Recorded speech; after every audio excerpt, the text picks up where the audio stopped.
Welcome to HDTV. You're now rocking with your boy.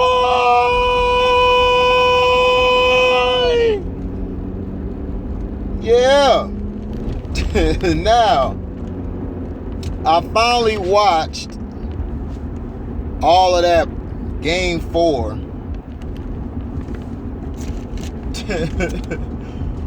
I'm a person who tells you what you need to hear as opposed to what you want to hear.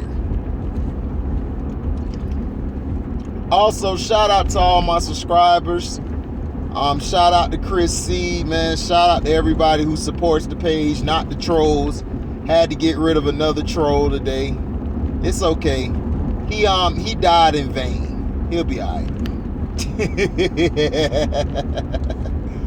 Now, this game here was more to me about the Phoenix Suns. Chris Paul played one of the worst games that I've ever seen him play in a long time.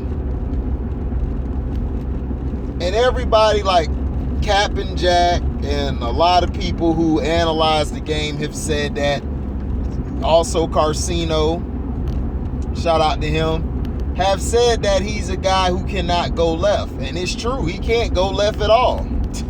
Because every time he went left, he went right back right.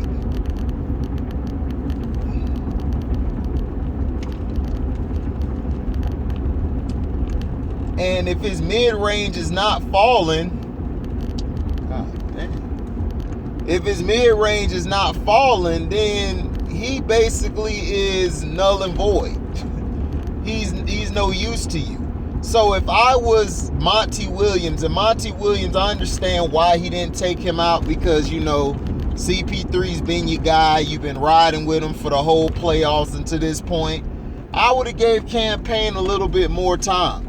Cam Payne was getting to the next level. Even though he wasn't really hitting a lot of shots, he was doing some things with the ball, which was pushing the pace. Sometimes you got to push the pace. You got to push the pace against Milwaukee. Devin Booker came out and answered the bell. He answered his bad performance in Game 3. He came out and he balled out. He had a great game.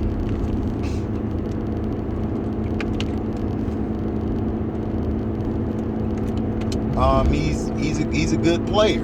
I don't think he's great yet. He has a lot he has to work on. Like, he also struggles at times going left.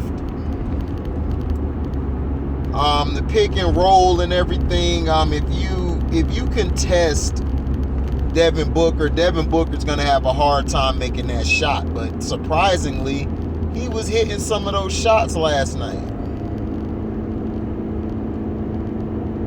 He was nailing them. Hand and face and all. PJ Tucker's defense being physical with him worked to an extent, but they were calling quick fouls on him. But Devin Booker, here's his problem, was the defensive end. He was getting cooked by Chris Middleton. Chris Middleton was taking him to school. Drew had a terrible game as well. I don't know who had the worst game, Drew or CP3. I would say CP3 because Drew Holiday's defense. Drew Holiday is good. If you lessen his shots, he's a way bigger upgrade than Bledsoe because he plays defense.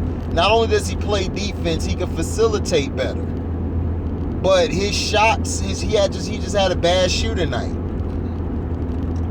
CP3 had a bad shooting night. He was able to facilitate. DeAndre Ayton was taking out this game. I wish they could have gave him the ball. They need to try to get him the ball more, but Ayton, I think, got in foul trouble. But I would try to get him the ball more. I would try to set up some plays to let him get a mid-range shot or to get to the post or to get a hook shot off. I mean, you got to be creative. But I saw Mike Budenholzer finally did what we asked him to do, which was put Giannis at the 5, and Giannis was just throwing Ayton's shot. That block he had on Ayton was nice. I mean, that was a nice block. And he had another block, and he was running the floor. Giannis was being aggressive. He was scoring down low. He was He wasn't settling for those outside shots. He was going to the hole. And that's what you need Giannis to do. You don't need Giannis to shoot mid-range or outside shots all the time. His game is so much more than that.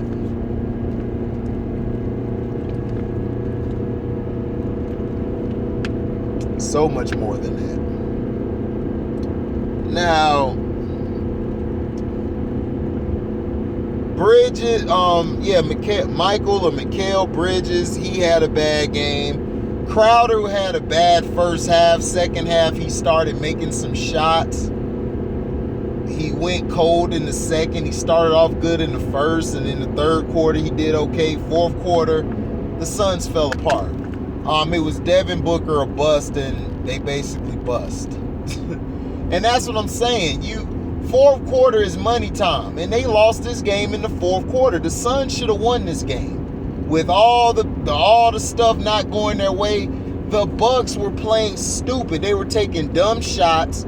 They were missing shots. And Mike Budenholzer, when are you going to just let Portis play? Why do you selectively play Portis? Portis has been your best guy this series. Outside of Giannis, he has been your best guy. He's getting rebounds. He's doing the dirty work. He's getting in guys' face. He's blocking shots. He got his shot blocked, but he still kept being aggressive. That's what you need out there. You need aggressiveness. It's a shame. It's a shame, man, that this guy keeps coaching the same way he coached in Atlanta. Man, this guy is terrible. How does he get a coaching job? Oh, I know why. He's white. That's why.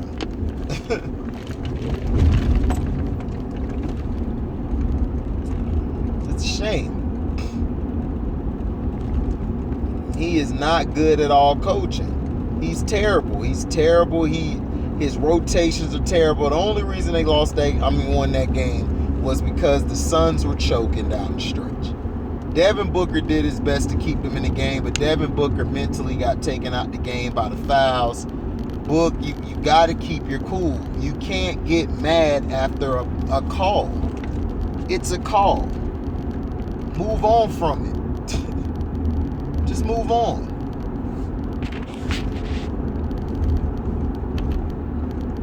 Just move on from it. Do what you got to do.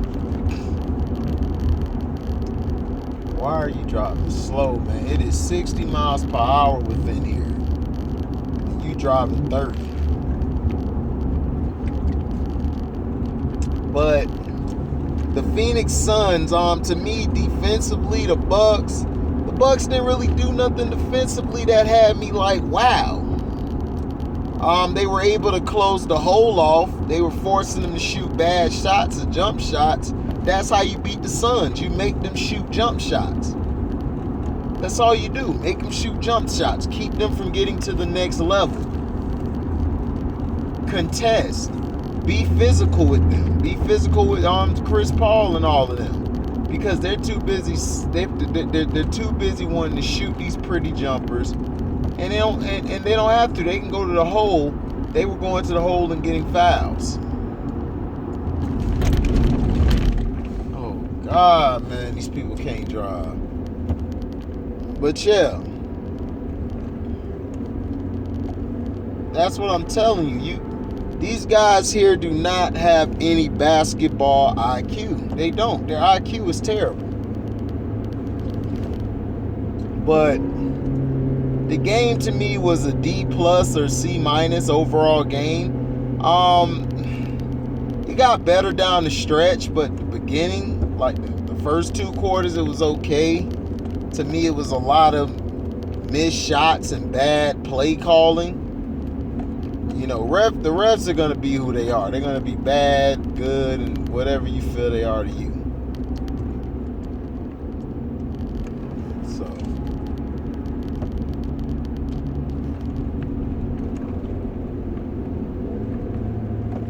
that's what I'm saying. You gotta watch and see. And then not only that,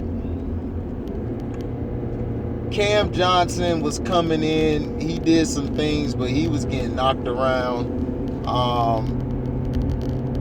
Book mentally gets out of it when you get physical with him and you take the ball from him and stuff. The second half, they did a better job on him, even though he still scored. They made it a little tougher on him.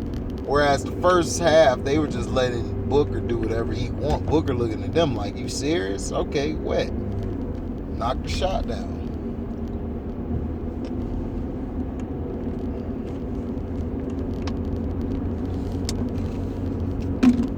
Now,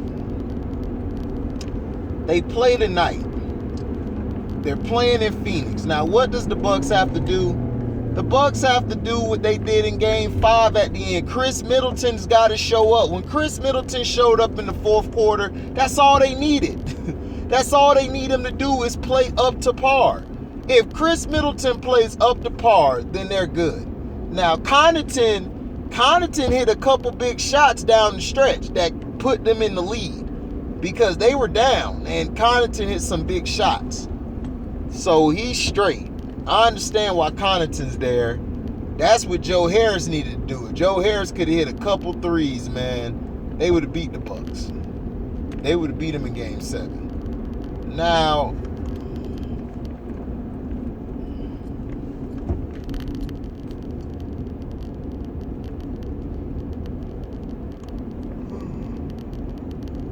excuse me. Now, Middleton has to come out and play. If I was them, I would let Drew Holiday get a couple shots within the lane. Drew, stop shooting the damn three. Your shot's off. Okay, your shot is off. Get to the basket. As much as you get to the basket, it's going to be harder for those guys to stop you. They can't stop you from getting to the next level. Defensively, you have got to be more physical on Booker early. Don't let Booker get in his rhythm. If y'all let Booker get in his rhythm, it's over. He's going to shoot you out the gym. Because this game, Game 5, he's going to be ready. That crowd in Phoenix is going to be loud. They're going to be live. And the best way to take a crowd out the game is attack the basket, get some calls, slow the pace down, and you guys will win the game. Do not try to run with the Phoenix Suns. The Phoenix Suns will shoot you out the building. Do not go round for round with them. Move on.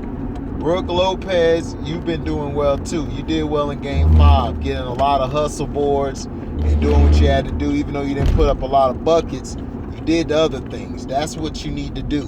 When your shot's not falling, guys have to understand. You still could play defense. You still could get a steal. You still could get a block, which you can. Because it's two sides to the court. It's two sides of the floor.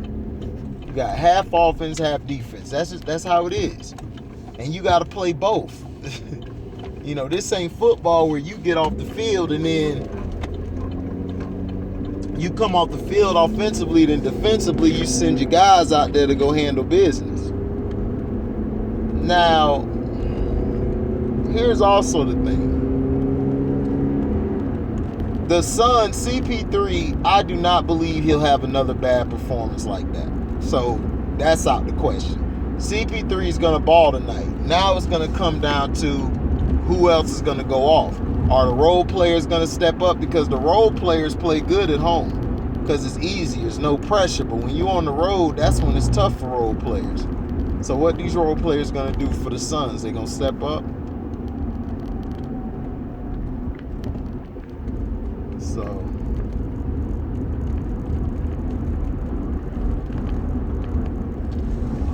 So basically,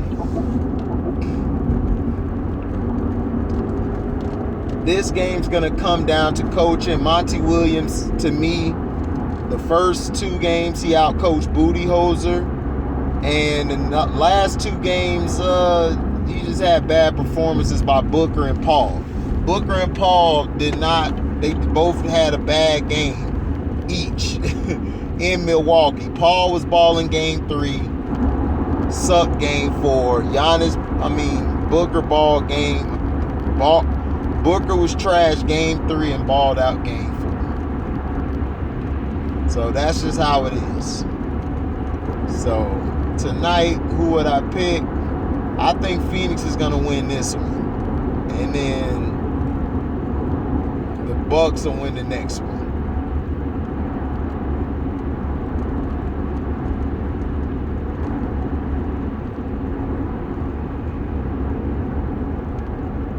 So got some games. They okay. They not all that, but we'll see what's up. But Bobby Portis needs to be in there. They need to either start him or they need to give him more minutes. Cam Payne also needs to get some more minutes. You gotta change the pace of the game.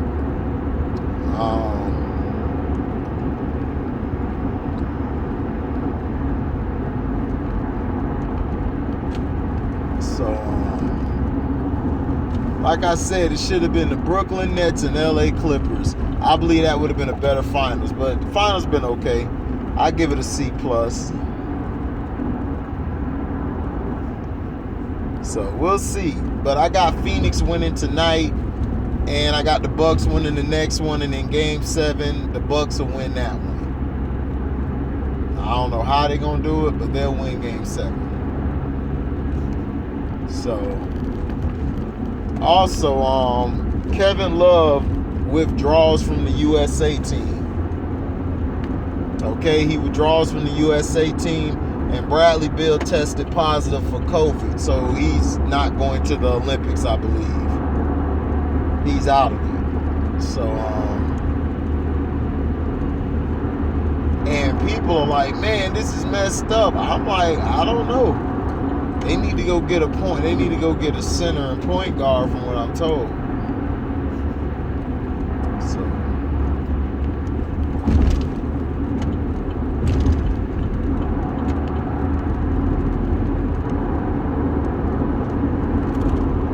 Oh, shoot. Trip. But yeah. Now, I just want to talk about the Lamar Jackson thing. I didn't say what Shannon Sharpe said, and I don't agree with Shannon Sharpe most of the time. I don't. I do not like him as a sports analyst. To me, he was a great football player, tight end. Can't take that from him. The way... It's like C-Pen. Shout out to C-Pen for the win. C-Pen said it best. I see it from both angles. Lamar right now, if anything happens to him, he cost himself millions. But everyone was saying it's how he said it. That's how Shannon Sharpe has always been, though, when it's towards the black players. The only white player he gives that energy to is Tom Brady. That's it, because they talk about Tom Brady all the time, but he don't bring up the white athletes. He don't call them out. Like when he's criticizing Karen Rodgers, like he criticized them, but it wasn't as harsh as it was when it was about Lamar Jackson against Josh Allen. So that gave fans and black people and idiot black people to say what they want to say, and that's why the media is messed up today. That's why the media sucks, and that's why the media has lost a lot of clout a lot of respect from a lot of people who used to be in it or watch it. So that's my thing. I get sick and tired of all these narratives, all this BS and stuff. I just get tired of it. To me, it's like no use of it, no point in it. It's just a bunch of banter that just needs to be thrown away. So, but Lamar Jackson was wrong. We can't let him off the hook. I love Lamar Jackson, but Lamar Jackson's got to be smarter. Nobody said he didn't have to do the charity thing. Shannon, I agree with Shannon on this. I don't like Shannon. I think he's a stick rider, and I think he overglorifies the players that he shouldn't overglorify, like Karen Rodgers and LeBrownies, but they both the same player. So I see why he likes guys like that. So to me, I just don't know. Now, if you want to talk about if he says it a certain way to Lamar, oh, absolutely. He does. He does say it a certain way to Lamar Jackson because it's the black guy. It's the same thing with Stephen Coon Smith. They both do that towards black people. But I didn't really take it at that point. I'll go back and watch it again, but I didn't take it as that. But if you guys had a problem with it, that's fine. But I just feel like Lamar has to be a little smarter because he's a black man, and if he gets this money, you know, people are going to be mad already. They saying he can't throw, which I don't know why, because he's throwing in the high 60 percentile. But he can't throw. So, whatever. But thank you all for listening. Like, comment, subscribe, share this, hit the notification bell to select all to receive upcoming notifications. And if you like what you hear, you can donate to the page by Cash Apping me at the word welcome, the number 2, and then HDIITV. Thank you all for listening, and we are out. Deezy.